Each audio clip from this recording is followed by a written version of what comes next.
Hello. We'll start in just a moment here. Hello.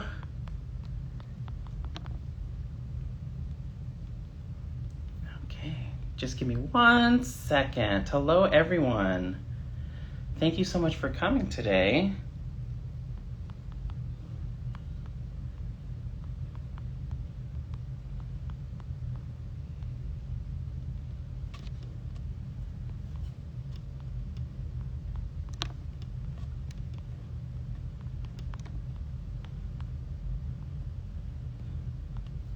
We'll start in just a moment.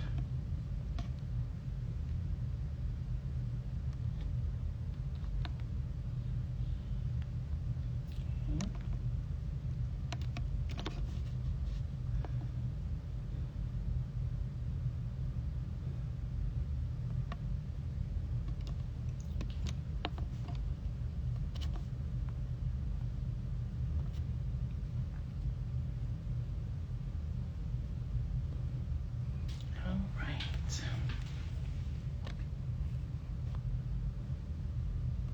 All right, and I'm just going to wait for Angie to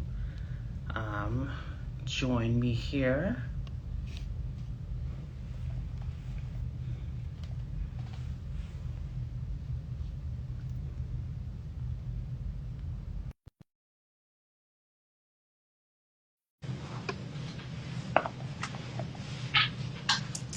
Hi, everyone. Hello. Hi, How are you? I'm great. I'm so happy to be here. Me too. Thank you so much for joining me today. This is such a wonderful opportunity to talk with everyone, and you have inspired me for years now, and it is such a great joy to be able to talk about respiratory muscle training with you. So I'll go ahead and give an introduction. Sure. So thank you, everyone, for coming today. We are getting to chat with Angie Aldarondo. She is a breath specialist. And a little bit about Angie. She is a musician, educator, researcher, and entrepreneur based in the Winter Park, Florida area. She helps breath based artists build the skills and knowledge to create, perform, and lead with resilience by merging science and artistry, which is fabulous. Through her company, Canarios Incorporated, she focuses on respiratory health, studio culture, and real world research to support long, vibrant careers. She has degrees in psychology and music and performance through opera from Loyola University, New Orleans, and she uses music education to enhance performance, emotional intelligence, and overall human development. So please help me welcome Angie Aldarondo. Thank you so much for coming. Thanks, Brice. Thanks for that Yeah. lovely introduction. Absolutely. So I have started a new series.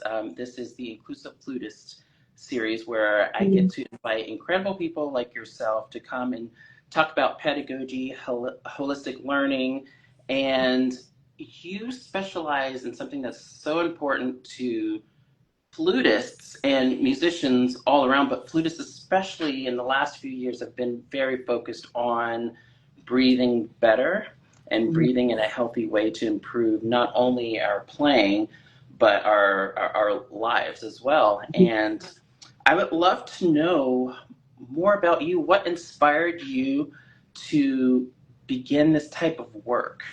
Mm. Thank you. That's such a good question. So I have always gone about teaching music education a little bit differently from a lot of folks. And I've always been interested in taking a broader perspective and doing things a little bit maybe different from just what's on the page. And so a lot of that started with, as you mentioned, I have a degree in psychology. And so I've always been really driven to bring that education and that passion for how people work, how our brains work, and how our relationships work into the voice studio. And then, so that's been kind of an ongoing thread for the last 18 or so years that I've been teaching. And then more recently, I was introduced several years ago to this practice of respiratory muscle training. So the way that I got introduced is that my dad is actually a pulmonologist. And so for those who don't know, that means he specializes in lung health. And he deals with critical care patients, so the sickest of the sick. And among some pulmonologists and other areas like speech and language pathologists, this practice of respiratory muscle training is not new. It's something that, especially among speech language pathologists, SLPs, that is something that they're trained in and they're taught how to use with their patients. So people who are experiencing respiratory muscle weakness. Mm, So folks who maybe they're dealing with recovering from a stroke or post-surgery, like spinal surgery, or maybe they're having issues with swallowing or other speech disorders. And so it kind of started from there. And then my dad introduced me to this process, and we started thinking, well, how could this apply to singers? And then from there, I went on to think about how could it apply to anyone who relies on their breath for their work. So what I call breath-based performers, people like yourself, flutists, other wind and brass performers, actors, public speakers, teachers, dancers.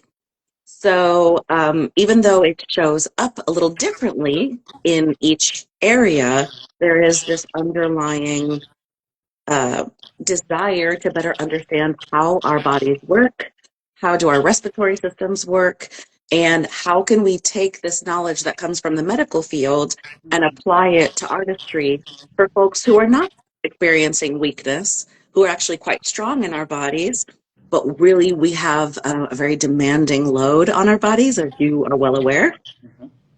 And how can we take this scientific knowledge and apply it to help us understand our bodies better and improve upon our work and our art? Wonderful. Mhm. Beautiful. Thank you. Also, if anyone has any questions or any comments, we would love to hear from everyone. And I Mhm. see a hello from Brazil. So, hi, welcome. Welcome, Hi. everyone. Thank you for joining us. Um, so, I could talk your ear off. So, I wrote some questions so that I could help keep myself focused as I'm like geeking out getting to speak with you. Um, can you share with us what is the respiratory process? Is there um, a certain order of events that happens with that Mm, process? yes, absolutely. This is something that I'm quite passionate about. So I don't know how you all talk about it in the flute world. I'm very curious, but among singers and the way that I was trained, a lot of times we're told after performing in masterclass, we'd be told, you really need to get your breath better, or you need to get under your breath, or you Yep. need to have better breath support. All things which, as a student, I would agree with. Yes, I do need to improve those things. But I was not given any kind of methodology on how to improve that. So, one of the things that where that kind of begins is understanding how respiration works in the first place. So, Mhm. most of us think that if I can find a way to suck more air in to my face, Mhm. then I will get more air to fuel my music. But it turns out that air coming in is the last part of the cycle. So, what happens first is that internally, the diaphragm, which we can have a whole conversation about the diaphragm because there's lots of funky things out there about what the diaphragm is and isn't. But the diaphragm, it's shaped kind of like an inverted bowl, and it contracts downwards at the same time that your rib cage, which wraps all the way around your body, it expands outwards and tilts up just a little. Those two motions happening at the same time, the descent of the diaphragm and the expansion of the rib cage, what that does is it actually pulls the lung open. So our Mm. lungs are attached to the diaphragm and to the chest wall, so that when the lungs are pulled open, what happens is that a vacuum is created. Okay. And because of that vacuum, now the air pressure inside of our bodies is different. We've got what's called a pressure differential. The pressure inside the body is different than what's outside the body. Mm. And air really likes to be even all of the time. And so what happens is that as a result of that vacuum being created, air is automatically pulled into the nose or the mouth. And however much you've expanded your lungs, that's how much air is going to fill it. Mm. So, really, if you can learn how to more efficiently and effectively create that expansion, that is actually what determines how much air you can get inside your body. Now, that's just the first half of the respiratory cycle, which is the inhalation or inspiration, Mhm. right? Expiration, the second half, that's really particular for breath-based performers because in everyday living, exhalation is a passive process. Our lungs and our rib cage, they do what's called passive recoil. They just go right back to where it should be without any kind of effort on our parts. But in performance, we control the rate at which and the amount of force applied when we exhale. And that's what creates the air pressure and the flow rate that determines our sound, whether we're singing or playing the flute or anything else. So, in other words, better understanding just the order of events and the basic mechanics of our bodies can help us to understand what it is that we actually can control and what we can't, Okay. and what we're able to improve upon, what we can strengthen and better coordinate. Yeah. Beautiful. Thank you.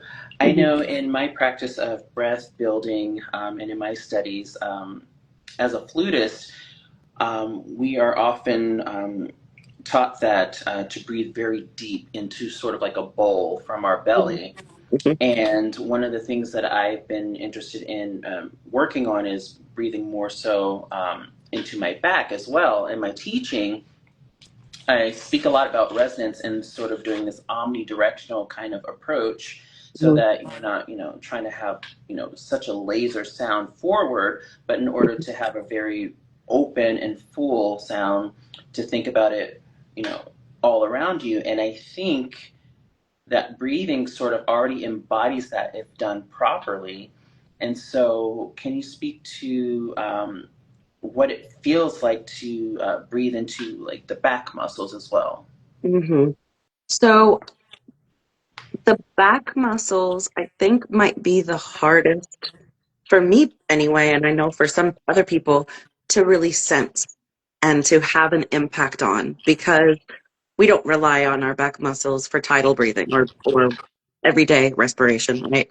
Um, but in opera training, my teacher came from a German school of thought, and in the German tradition, really learning to access those lower back muscles that was a big part of her training, and so that's what was passed on to me.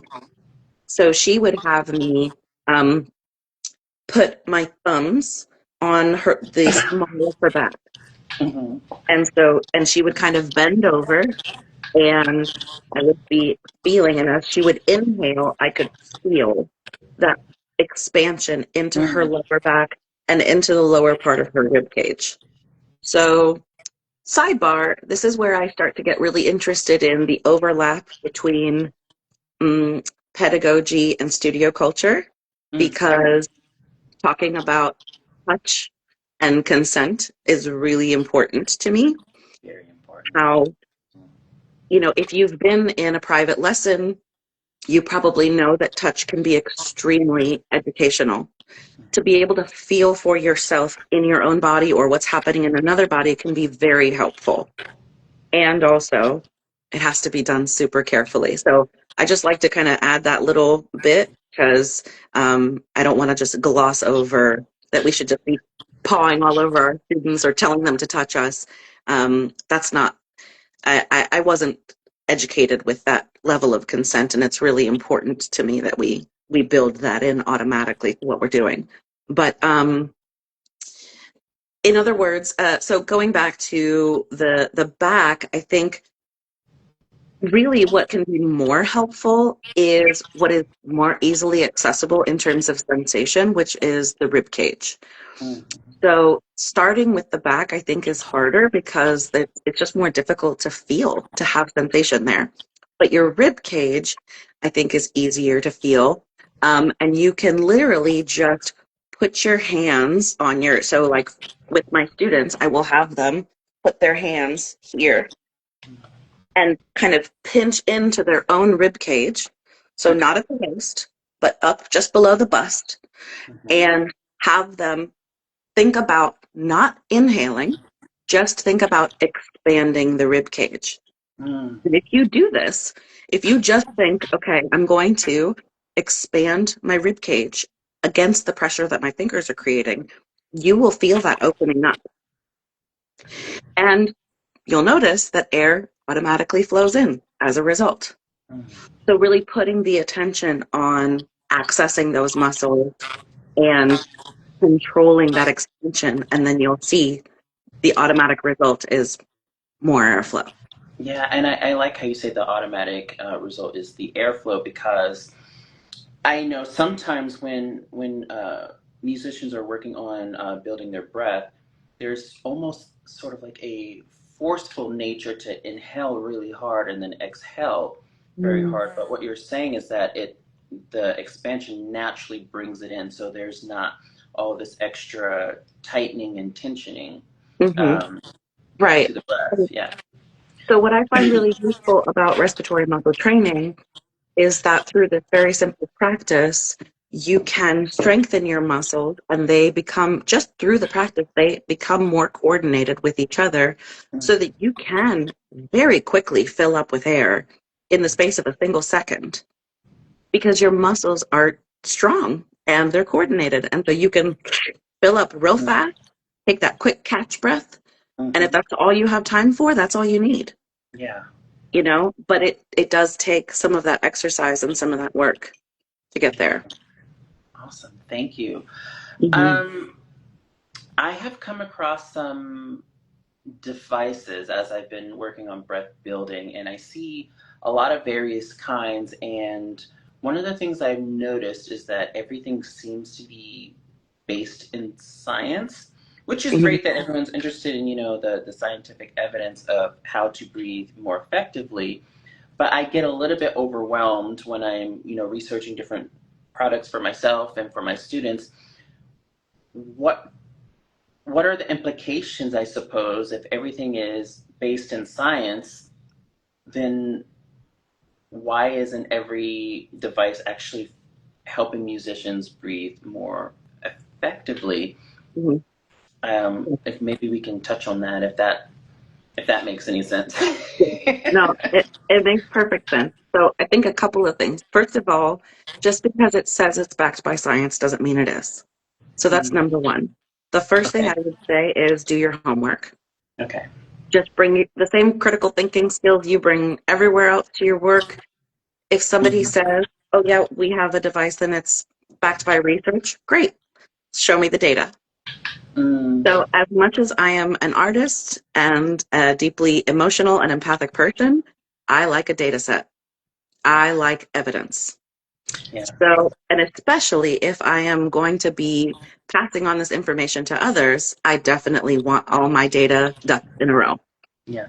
So I would encourage, so if someone comes across a device that says, backed by science, data driven, great. Is this company making that data readily accessible? Can Mm, I can I actually see the studies that we're referring to? And then from there, you know, who is funding the studies? Who has a vested interest in these devices becoming researched and then marketed? So, for example, when I did the study that I participated in with three other colleagues, we did a study on the impact of respiratory muscle training on advanced opera singers. So, people who are in the midst of their professional careers, they're already powerful singers. We wanted to see what can this do for them. And it turns out a lot of things. It can do a lot of things. that's a whole other ball of wax. But the devices that we used, they were donated by a company. And so you want to kind of be cautious about that, right? Like, Mhm. okay, the devices have to be procured from somewhere, but also the company itself was not conducting the research. And that was very, very important to me that yes, we are partnering with this company, but we're the ones that are handling everything to do with the study itself. And we're the ones who are accessing all the data. We're the ones who are controlling all of that because personally, I never want even a whiff of impropriety or like the data being manipulated so that some device can be, sold more effectively. I'm not interested in that. Mhm. That's not my role. My role is to gather data and to make sure that it's strong and irrefutable so that when I'm passing this information on to other educators and other performers, I can stand by it and say, yes, this was rigorously done. It's been peer reviewed. We're going about this the right and the ethical way. Mm. So that's a big piece of it for me. The other thing is there are a lot of devices out there on the market that do similar things, but it takes a lot of time to educate oneself on. I mean, I have here in front of me all my different little devices, and some are homemade Okay. versus early versions of the device that we used to study. This is the early version. This is the device that we studied. Okay. And then this is another one that works very similarly. And we've got all different kinds of, but they're all a little bit different. They all do things that are slightly different. Um, it, and like I said before, the vast majority of these devices, well, all of these devices that I'm familiar with were designed for medical use first, Mm. which Okay. means they're very effective for what we want, but they weren't designed specifically with the needs of breath-based performers in mind.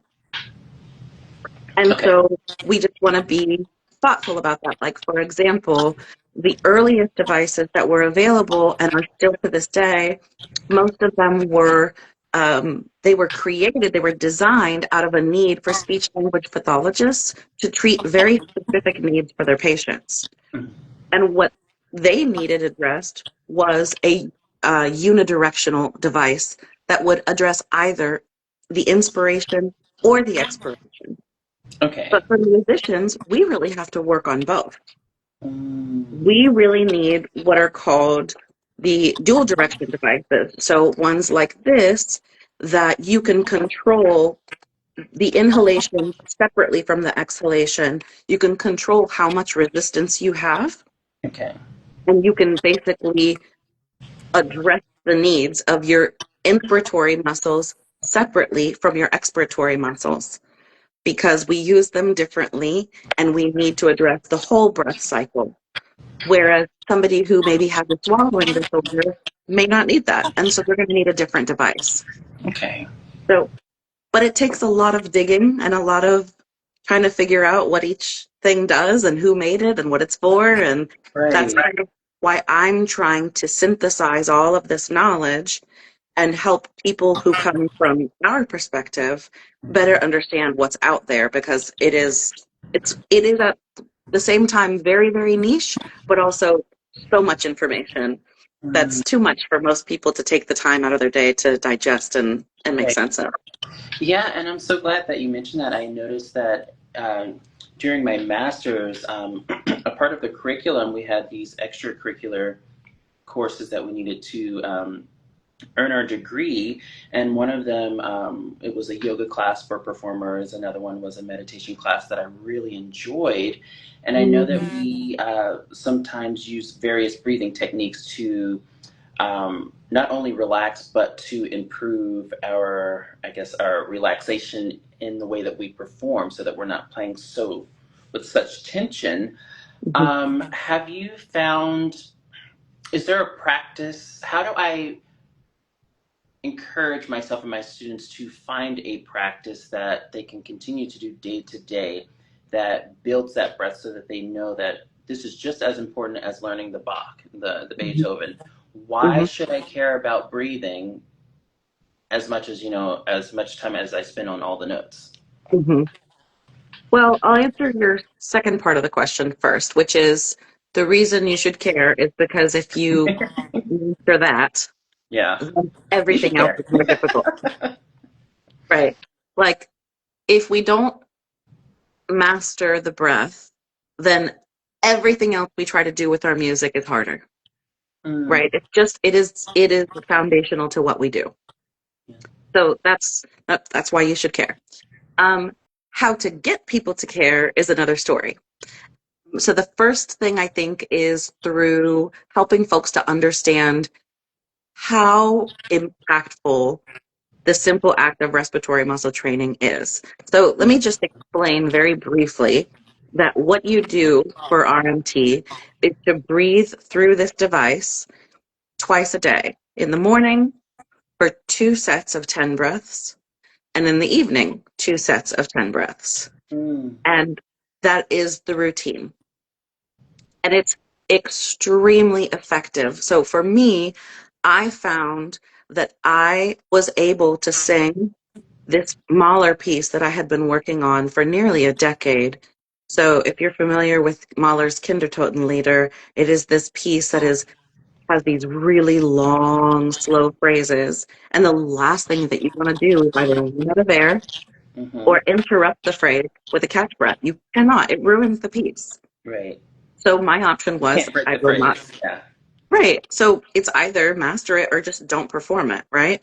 Right. And after 2 weeks of respiratory muscle training, the ease with which I was able to sail through each of these, and this is well after I had already gotten my degree in opera performance, and you would think I have all of these skills to master this, but I had hit a roadblock that I could not pass until I started respiratory muscle training.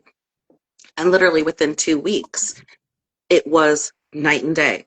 And suddenly, if I'm not worrying about making it to the end of the phrase, Yeah. guess what there's mental real estate left over for?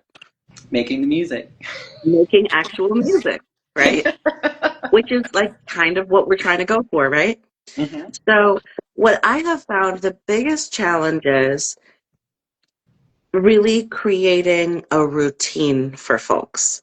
Okay. This is across the board, whether I'm talking about younger students, maybe teenagers who are very driven and serious, all the way through professionals who really understand the science and they get it and they're like, yes, I'm in, I want to do this practice. That for a lot of folks, just remembering to do it is the most challenging part. Because here's the thing, if you don't do it, no one's going to suffer, right? Like, Right. if you don't take your medication, you might feel really sick later. So you're incentivized to take it. With Absolutely. this, if you don't do it, if you miss it once here or there, it's like any other exercise, right? Like if you don't go to the gym, you're not going to die. You're not going to get super sick automatically, but you're also not going to experience the benefits. And so helping people to create a routine that really they develop that habit, which we all struggle with good, healthy habits, right? And like having those routines, this is just the same as that. Um, so I think, long story short, helping students to understand how effective this is, and there's more and more data out there to show that, not just towards singers, like the study that I did, but also there are studies out there already in published journals that talk about the efficacy of this practice for wind and brass performers. Mm-hmm. And then helping those students create a routine for themselves, taking the time in your lesson to have a conversation with them about, hey, what do you think if you were to put it on your toothbrush every morning? And here during our lesson time, I want to put an alarm in your phone. Do it now. Don't assign it for later because they're going to forget. Yeah. Put it in your phone right now while I'm here staring at you. Yeah. And I also give them tools for tracking. So I've got like pages where they can mark off, did they do their exercise that day? And like getting them more involved in the process Mm. so that it can, any way that you can find to get it into their routine so they remember to do it day in and day out. And then they will very quickly see how beneficial it is. Yes, absolutely. And that reminds me, I need to continue with my own yoga practice because my breathing and just my general muscle movement, I feel so much more free to move about during the day. And it also makes flute playing a lot easier, being able to utilize all of my muscles more easily. Mhm. And one thing that I was speaking with a very close friend with today, she was considering uh, beta blockers. Mm. And I know that she's interested in breath work as well. And I'm wondering, and I don't know all of the science behind it, but could RMT practice help with releasing those anxious feelings during performance? Can it? I don't know if it can replace beta blockers per se, but could it benefit the musician to feeling more at ease when they get on the stage? Yeah, so the short answer is yes, it absolutely can. Now, to your point, beta blockers, they help to slow down the heart rate, right? So basically, it's not that it changes whether or not you feel anxious, it changes whether or not your body has the same reaction to being nervous or anxious. So Mm, it helps to slow down that nervous system response. Because if your heart is not able to start pounding, you're also less likely to have all of the other effects like sweating and shaking and shallow breathing and all of these other things, right? So it is one way that you can address this issue. okay. With respiratory muscle training, it is its own way. So let me give you an example. When I do the exercise, Mm-hmm. a typical exercise is quite quick. So it looks like this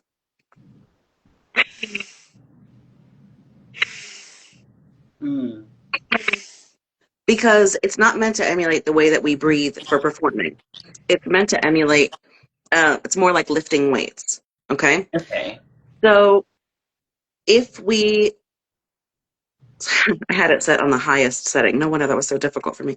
Um, so if you're going for exercise, you're going to use this device in a particular way to exercise those muscles. But what if you're not trying to strengthen your muscle?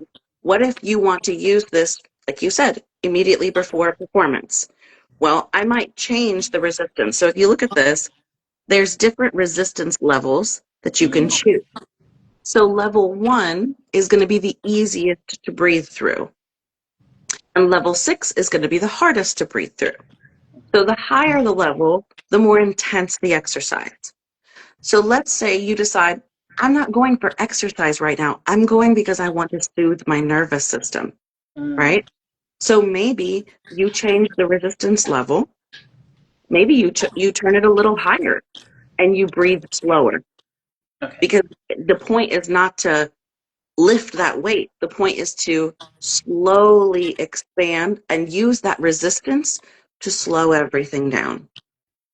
And Mm, so you can use this, and this is what I really am hopeful that more people will become interested in this and do more research on it, mm-hmm. because I think that we really need to collect more data on how this can be used for um, emotional regulation and for nervous system response and things like that. So this definitely can be used as a way to do some breath work where maybe you go,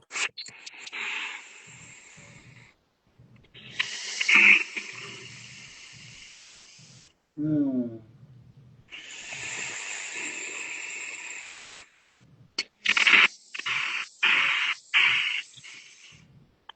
that method of breathing is not necessarily going to strengthen my muscles, but it is going to soothe my brain. It is going to help soothe my nervous system. mm-hmm. It is going to help me put my mind and my body in a different state right before I perform. But you just have to be conscious of how you're using it and what your goals are, and then you can adjust accordingly. Right. That's beautiful. Thank you. Mm-hmm. I I have one of those devices as well, and I remember talking about it a little bit on my season 2 of 100 Days of Practice.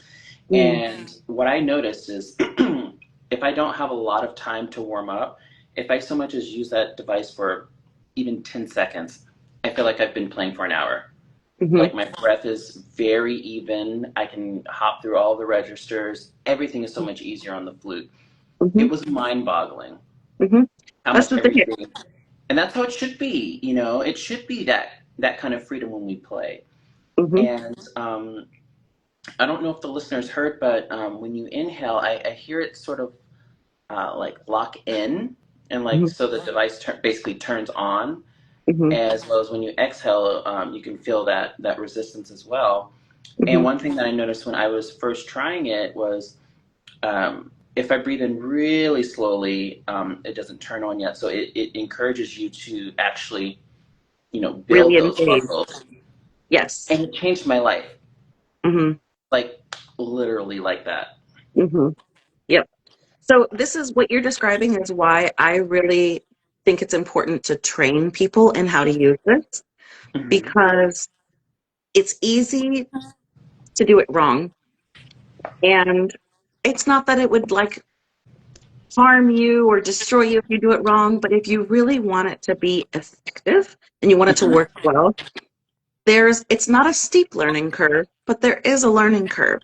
And learning how to even just how quickly you inhale versus exhale. So I have a video on my YouTube channel that is just for using along with the practice. So let's say that you want to do your routine morning and night, Hmm. but you want to be focused on the technique. Am I breathing in the way that I want to? And how's my posture? And am I doing this diaphragmatic breathing down into the belly and rather than up here in the chest or shoulders? You're focusing on all these things. So the video that you would use along with it counts the breaths for you. And it also, what I found crucial is it shows you how fast you should be inhaling or exhaling. Because Okay. again, if you're wanting to get that exercise effect, you're going to have to breathe in fairly quickly.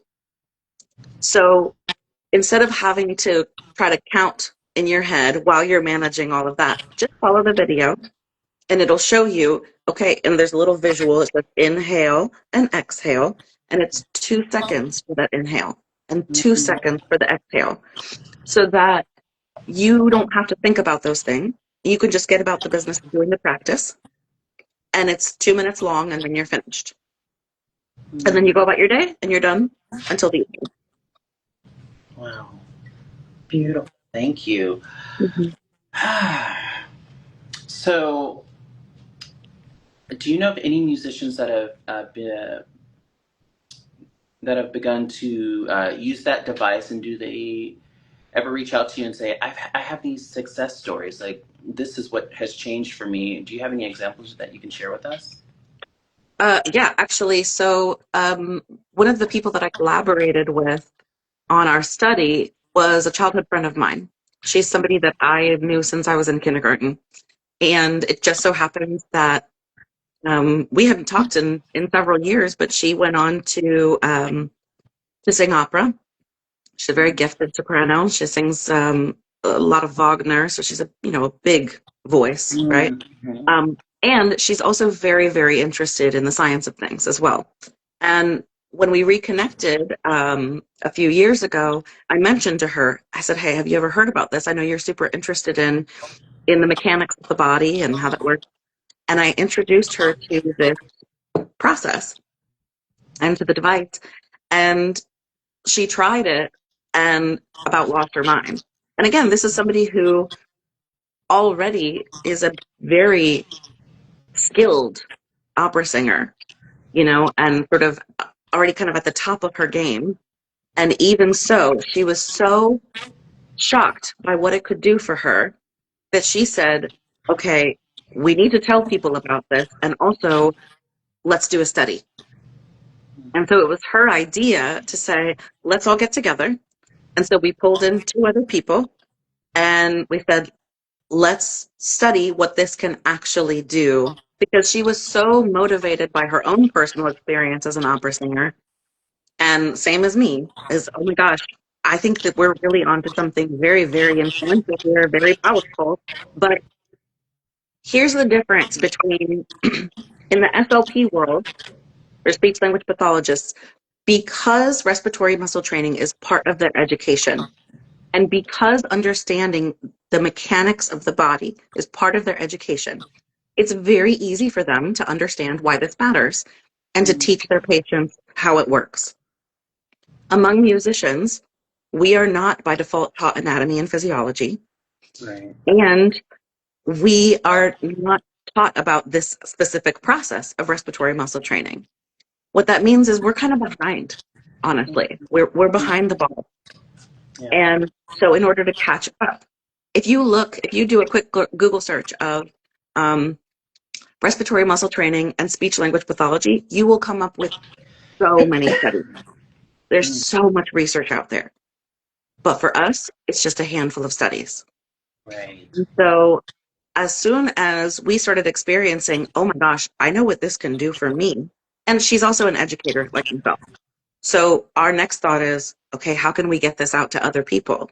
Well, we need data.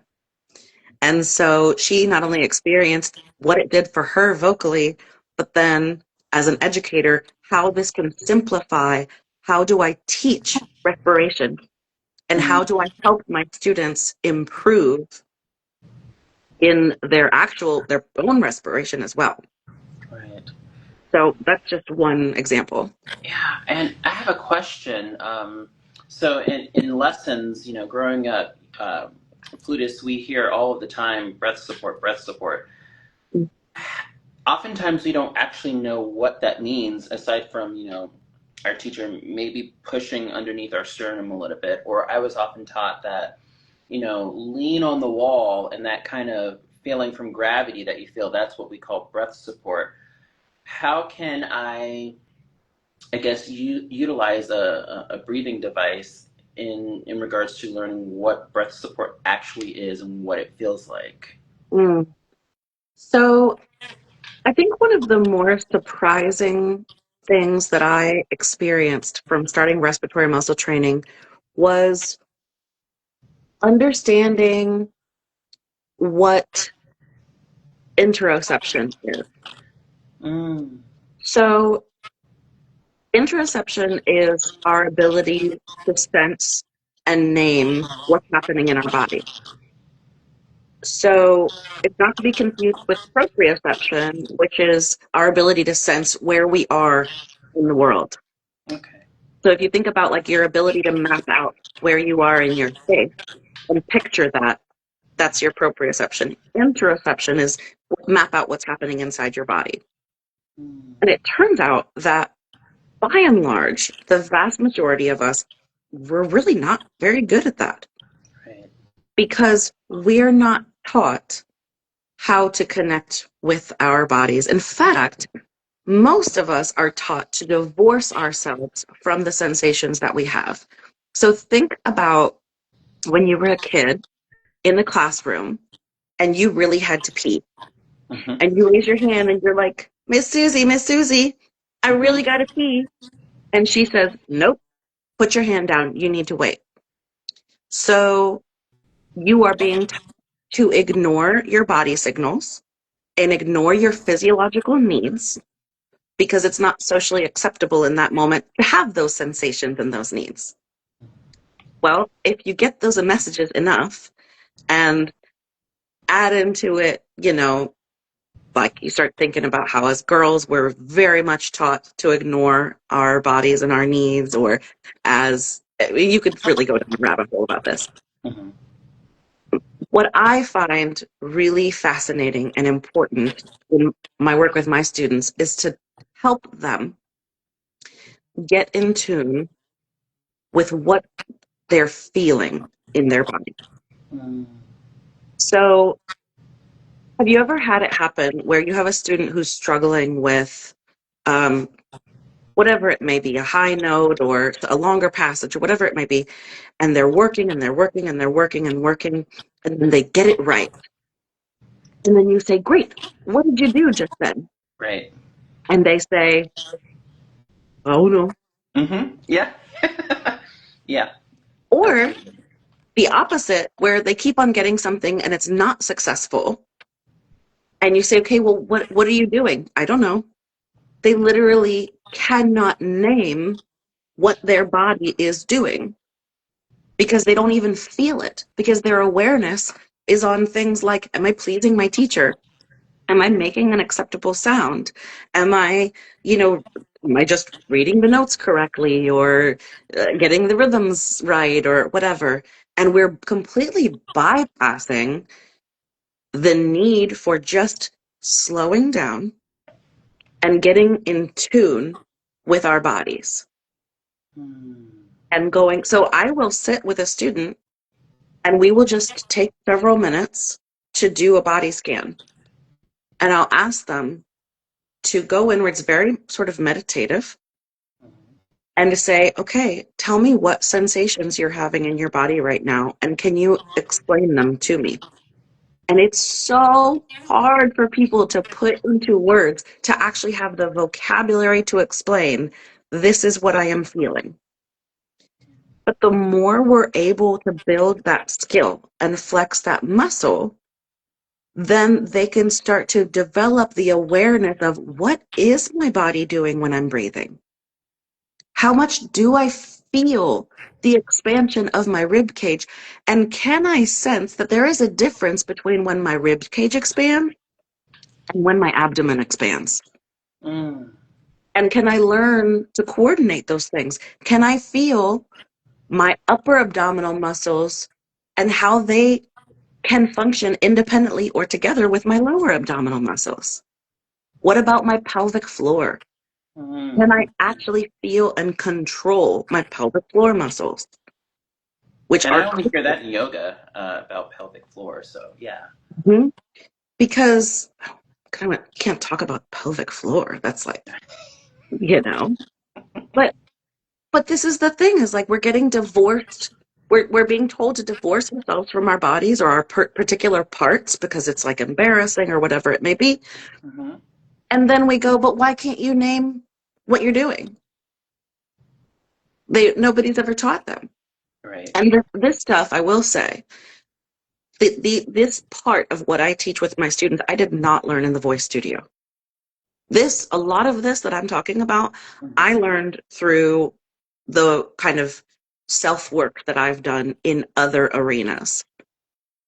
And I have brought it in, and I'm very grateful for that, because then I've been able to bring it into my work and bring in this embodied practice of what is actually happening to the creature that is me while I'm trying to create music, Right. and not pretend like I'm not a human animal Hmm. with sensations and needs and feelings and all of that. Right. I feel that deeply in my bones. Yeah. Mm, Oh, we have a question. mm. All right. How can we explain breathing to beginner students? Because some teachers just say, open your stomach. Open your stomach makes me think of like Alien. Like you're Yeah. just supposed to like crack your belly open and like some creature's gonna come out. So I think this is a really good question. What I have found is the more that I've delved into this work, the more I teach this stuff to students of all ages. So I just will adjust the language for a younger, I might simplify it for a younger student. But what I do across the board is I explain how respiration works Mm. to everyone. Now, I might keep it shorter and more to the point with a younger student if they don't have the attention span or the capacity. But to everyone, I explain what we started our conversation with, which is the order of events of how respiration actually works. Of this is what a diaphragm is. This is what the rib cage is. This is how they work in tandem with each other to create a vacuum. And so you can use a lot of imagery. You could talk about um, not everybody knows what a bellows is, but I've found using a bellows imagery is very helpful. If they know what it is, that idea of like opening up is what creates the vacuum for the air to rush in, and then compressing it back down is what pushes the air back out.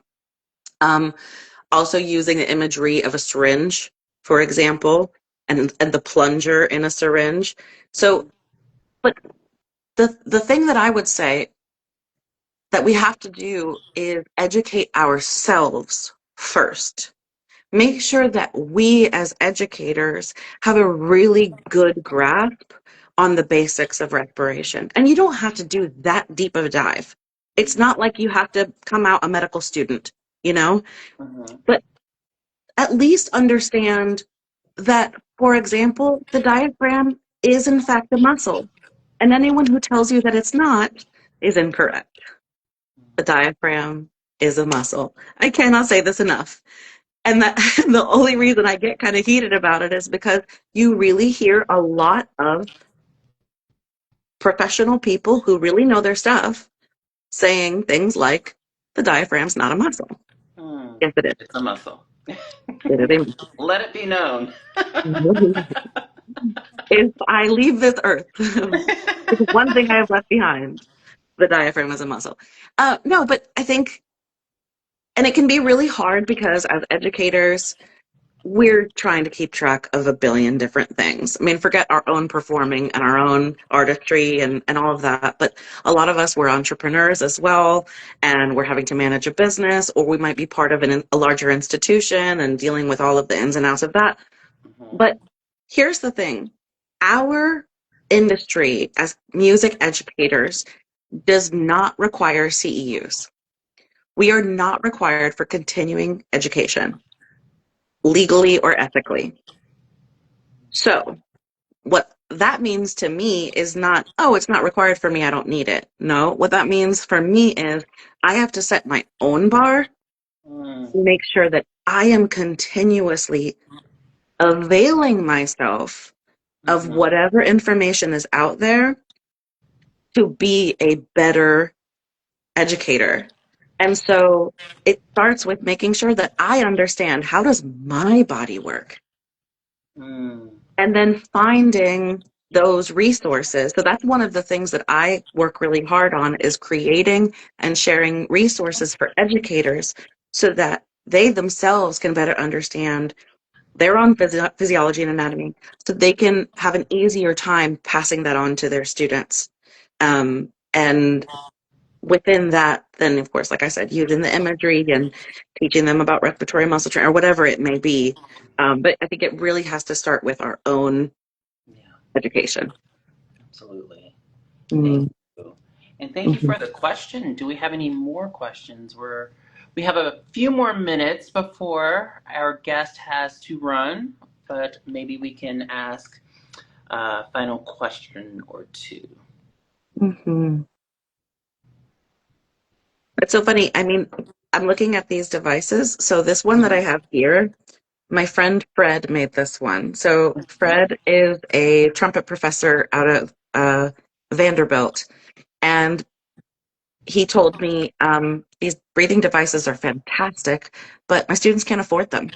So what do I Mm. do? He said that every summer, right before school gets started up again, he goes to Home Depot and he buys a big old, And he nice, makes one. he makes a bunch, and then he sells them to his students for $2 because Okay. that's what they can afford. Mm-hmm. Mm-hmm. And so for this one, you can see how it's kind of blocked up. When you twist this, it opens up, right? Mm-hmm. So depending on how opened or closed it is, that's what determines how easy or difficult it is to breathe through it. It's Okay. essentially very, very similar to this or this. It's just more Mm-hmm. rudimentary, right? Mm-hmm. But this one costs $60. This one's like 37 or something. Mm-hmm. So depending on if like you just want something that does the very, very basics for $2, you can go out and make your own. But if you want something a little more sophisticated, so there's I see that somebody's asking what's the name of the breathing device. So there's different ones out there made by different companies. The ones that I have here This one is made by a Chinese company called Sonmol, and you can get this on Amazon. And it comes with a case, and it comes with a manometer that measures your maximum inspiratory pressure and your maximum expiratory pressure. And it comes with nose clips or whatever. That's one example of a device. This one is called Breather Voice, and it's made by a company called PN Medical.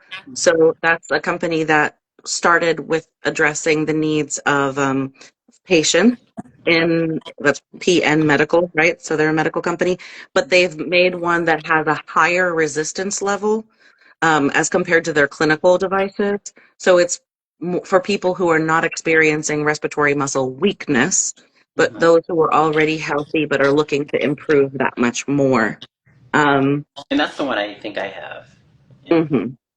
Yeah, and so this is the one that we studied, but essentially they work the same. Um, so there's a bunch of different devices out there. Um, the one other thing I was going to say that is, a lot of people ask me whenever I talk about this, they say, "Oh, are you talking about an incentive parameter?" Or they say, "What's that thing that you get after you've had surgery?" And I Mm-hmm. tell them, so this is an incentives barometer. So Oh if you yes, think, I've seen those, and right? I've seen the version with the little ball. So Sometimes. that's this. Okay. So this just measures my inhalation, Mm-hmm. but it's measuring, it's not strengthening. I And see. that's a really crucial, it's a great way to track your progress, especially if you've just been through surgery or some kind of weakness, some kind of some medical issue. But there's very little wind resistance as compared to one of these devices, which have much higher resistance. So they're a lot more challenging to use. So it's not that it's not useful, it's just different. It does something else entirely. Thank you. Thank you so Mm. much. I think Mm. we're about at time. How can we get in contact with you? Yeah, so if anybody has more questions or wants to learn about working together, you can find me here on Instagram at breath.is.life. And then you can also go to my website, which is canarios.com, Kanarios. And there's a contact form there. You can reach out to me directly. You can also see research is on there, so you can actually read the data that we collected and see kind of the hard and fast information. But yeah, those are the two main Yeah. And ways. what's your YouTube channel so that we can go look at that video? That's such a good question. I think if you just go to Canarios Hmm. in YouTube, you go to Kanarios, Canarios breath support, and you'll find them on there. I haven't done a whole lot with my YouTube, but there's two videos. One that's about how to use for the respiratory muscle training, and then there's another one that just explains the basics for respiratory function as it pertains to people like you and I. Um, so hopefully people will check that out and find it useful. Well, I'm excited and I can't wait to check out more about it. Thank you so much for spending Mm. time with us.